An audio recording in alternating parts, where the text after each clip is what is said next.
మన తండ్రి అయిన, సర్వలోక సృష్టికర్త అయిన, మన రక్షకుడు అయిన, పరమ తండ్రి అయిన ప్రభువునకు అనేక వేల వందనములు తెలుపుకుంటూ, మరి మనము కూడా మన తండ్రి చెప్పిన ఆజ్ఞను ఎంతో వినయంగా, భయభక్తులతో తండ్రికి లోబడి, కేవలం తండ్రికి మాత్రమే లోబడి మనం కూడా సువార్తను ప్రకటిద్దాం, క్రీస్తును ప్రకటిద్దాం, పునరుద్ధానధారుడైన యేసుక్రీస్తును ప్రకటిద్దాం.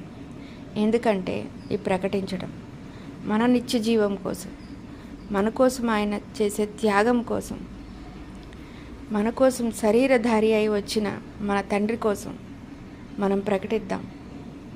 పూర్ణ ఆత్మతో, పూర్ణ శక్తితో, పూర్ణ బలాన్ని ఆ తండ్రిని ఇమ్మని వేడుకొని ధైర్యంగా ముందడుగు వేద్దాం. మన వెనక ఉండేది మామూలు సైన్యం కాదు, అది ఒక మహాసైన్యం. సర్వశక్తిమంతుడైన సైన్యాధికారి ఆయన ఉండేటప్పుడు మనకెందుకు భయం? సాగిపోదాం. దశ దిశలా ఎంత వీలైతే అంత మనలో ఊపిరి ఉన్నంత వరకు పోరాడదాం. నరుడు తృణమాత్రుడు, మనలాంటి వాడే. అలాంటి నరుడికి మనం భయపడాల్సిన పని లేదు. క్రీస్తును ప్రకటించడానికి మనము ఎటువంటి సందేహం పడక్కర్లేదు. ఎందుకంటే బైబిల్ అదొక అద్భుతాల గ్రంథం.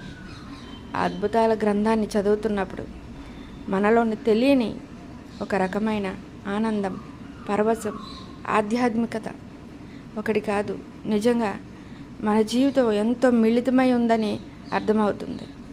ఒక రకమైన ఆ కన్నీరు ఎలాంటిదంటే ఆర్ద్రత, ఆనందంతో వచ్చిన తన్మయత్వం, ఇవన్నీ కలిపి